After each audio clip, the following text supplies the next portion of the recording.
Hello, you lovely people. I am so grateful to Agnes for arranging this wonderful event and for all the wonderful women who took part in it. I have learned so much in the last 3 days, and I'm really grateful to all of you. Um, I'm wondering if any of you can relate. Do you ever feel exhausted, depleted, like you're taking care of everybody else, but there's no one there to take care of you? Um, you feel guilty, like you're never good enough. Um, and also, in general, you feel like that critical voice in your head is always pestering you, always putting you down, always um, making you feel like you're so, um, you're almost like a failure. So if you feel any of that, I used to suffer critically from that, like really, really in a very bad way. A little bit about me: when I was 17 years old, I had my marriage arranged by my parents and a matchmaker. I was raised Hasidic, and I had met the boy only for about 25 minutes. And then we had to wait for 1 year to get married, and we weren't allowed to talk to each other, write to each other, nothing. So basically, marrying a stranger. The good thing is, I was lucky that um, my husband is a wonderful man, and not only is he a good-hearted person, but he also is very brilliant, and he helped me actually leave that world behind. It took a long time to convince me because I was very brainwashed and very attached to the fundamentalistic ideas, and basically very convinced that this is the only way that I'm supposed to live. And we have four beautiful children. And what happened was that when I was still a young bride, I visited my grandmother, my future grandmother, every few weekends, just to make her happy. And then one day I came for a visit, and I used the bathroom, and I saw a little um, towel hanging there with a cute, funky brand name. It said, "Nobody's perfect." And I just burst out crying. It just hit me so hard because growing up Hasidic, there were so many rules that you had to follow. Like 24 hours, you had um, guidelines that you had to obey, and really be meticulous about. Like every single thing, the way you put on your clothes, you have to put your right hand before the left hand. The way you tie your shoes, you have to tie the left shoe before the right, and even how you clip your fingernails. Like every single thing has rules, and I was so serious about those rules, but I kept on messing up. And then I felt so guilty.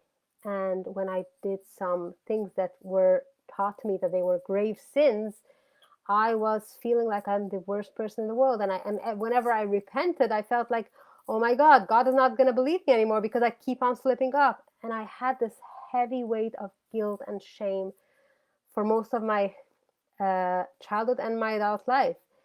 And after I got married, we were not allowed to use birth control. So I had one child after the other.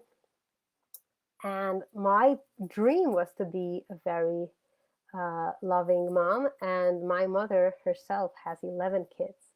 And I am the oldest. So my ideal was to be like her, but even better because I, as a teenager, of course, um, had some complaints about her. She wasn't good enough. So I had this little diary that I wrote for myself that I'm going to remember not to do to my kids. And then I'm not going to go into the details how we left that community because it's a way too long story for 20 minutes talk. But fast forward a couple of years after we left, it was a very traumatic experience leaving because the agents in the community, the leaders, they tried to take our kids away. So we had police breaking down our door. It was really, really horrific. But luckily, we made it, and we were able to not only leave with our children, but now our children have a normal education, and my son is in Toronto University studying for a math computer science program, and my daughter studied engineering in college. So it's really um, a dream come true, but it was not an easy ride, of course, and it was a very, very um, hard lesson for me to learn how to let go of that guilt and that shame. So nowadays, I coach parents how to free themselves of guilt and shame. And not only parents, but primarily parents, because I can very much relate having my own 4 kids, right? So I said, fast forward a little bit later, after we left, my son was um, 12 years old. He was about to become 13 years old. And I had never had a chance to really be a child. There was so many rules, right? So it was more like a robotic kind of life. I'm not saying I didn't experience any happy moments in my life. My mother was a very kind and generous heart, and she was extremely dedicated to her children. And my father was also a very good-hearted person.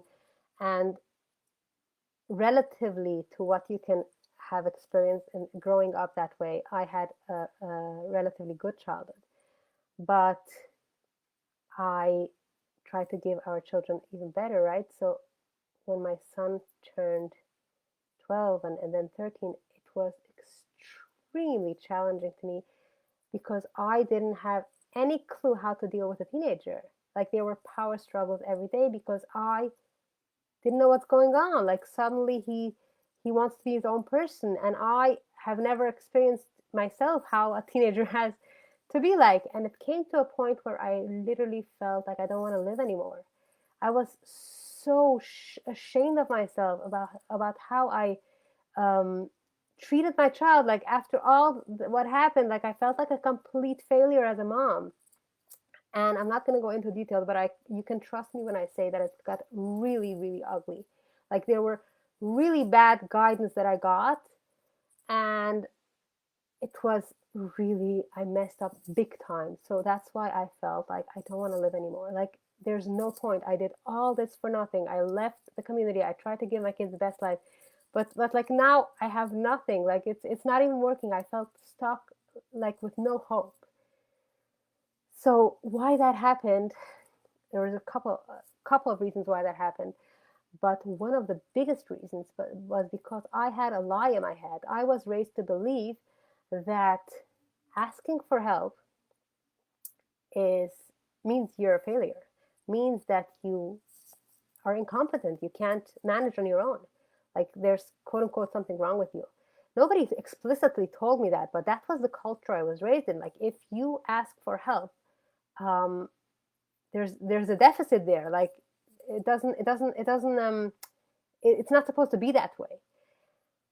And now when I coach parents, I am so passionate not only about helping them free themselves of guilt and shame, but making them realize that not only is it good to ask for help, but it's not even possible to succeed if we don't have help. We all need support. We all need a safety net, a support system that encourages and holds our hand in difficult times, where we can grow together, and we need each other.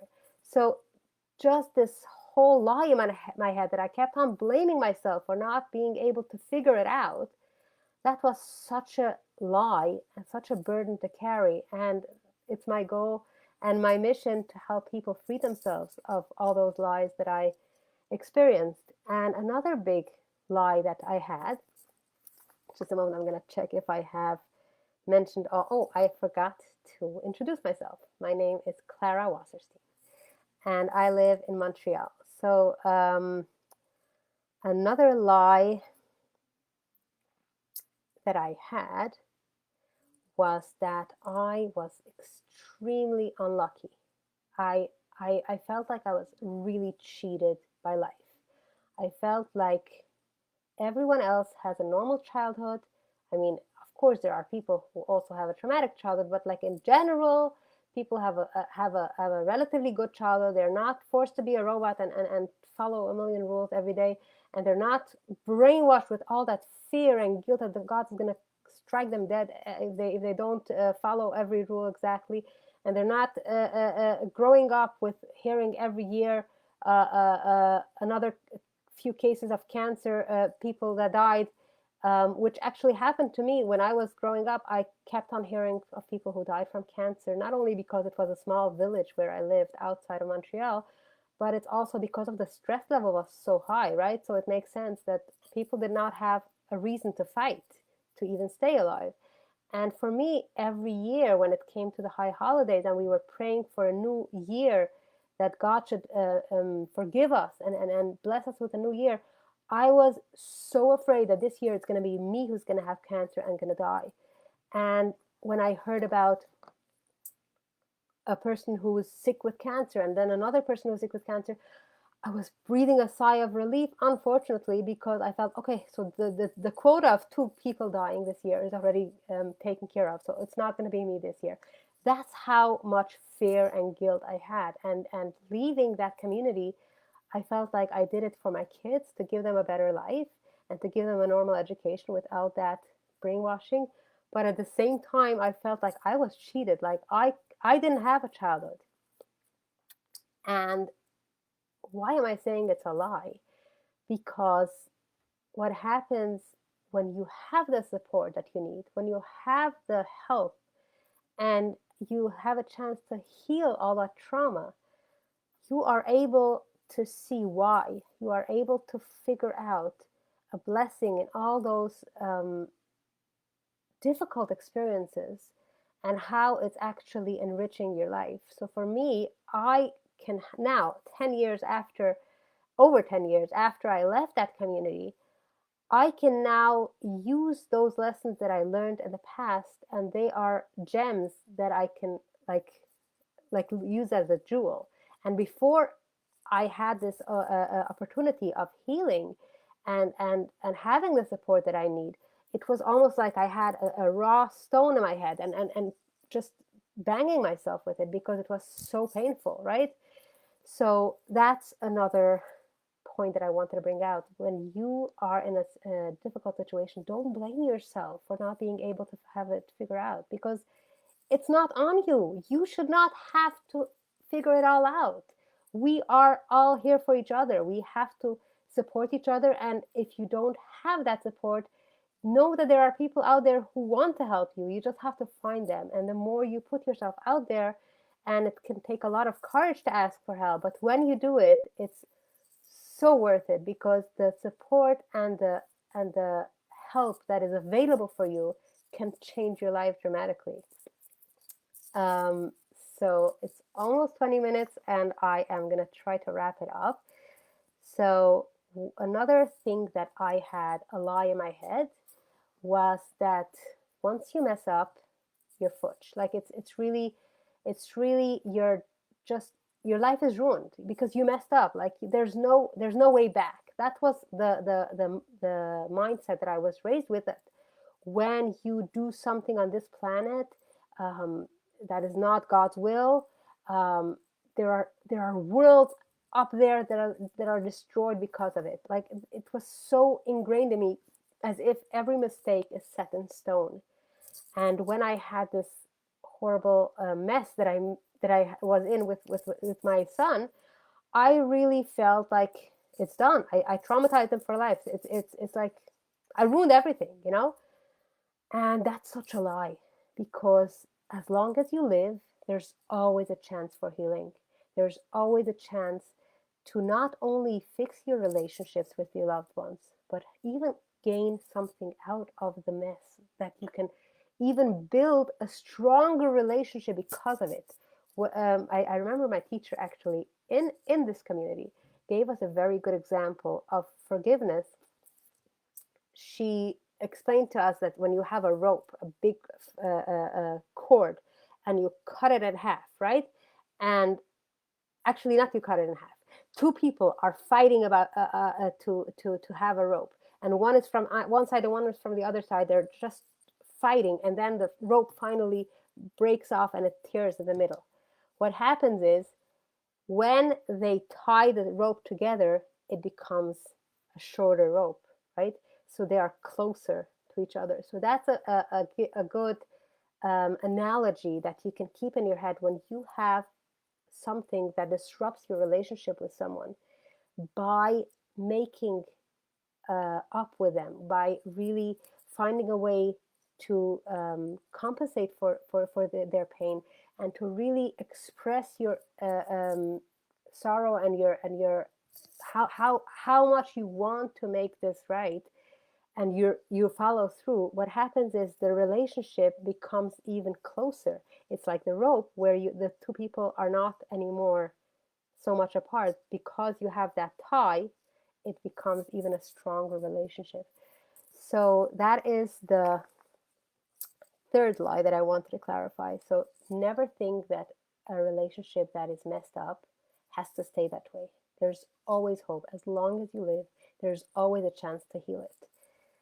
And the fourth thing is that I always felt like there's kind of like a map out there that I was deprived of.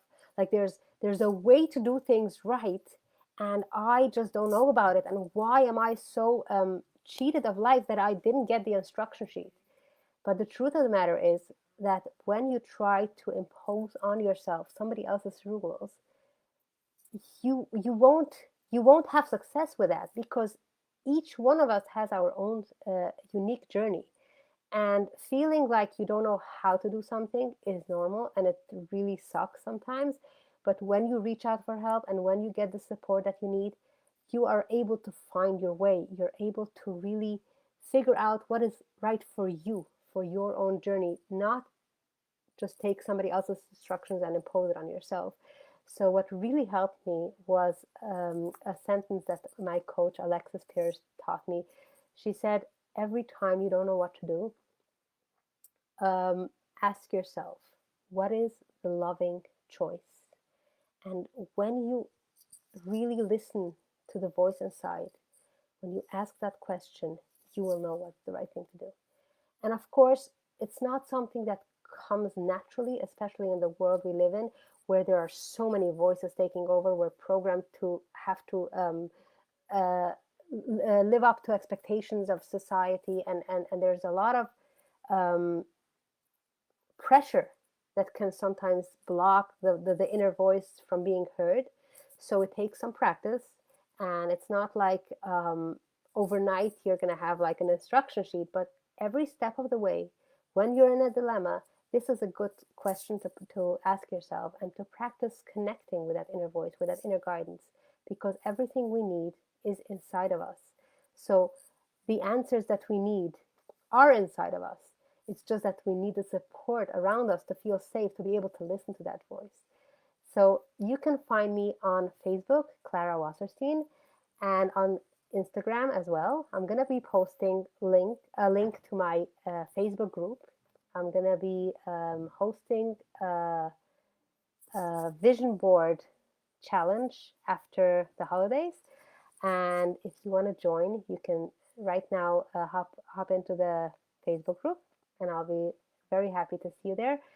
And I continuously host challenges and experiments in that group that can help you in your self-love journey. So I hope this helps someone, and I thank you so much for listening, and have a wonderful rest of the day.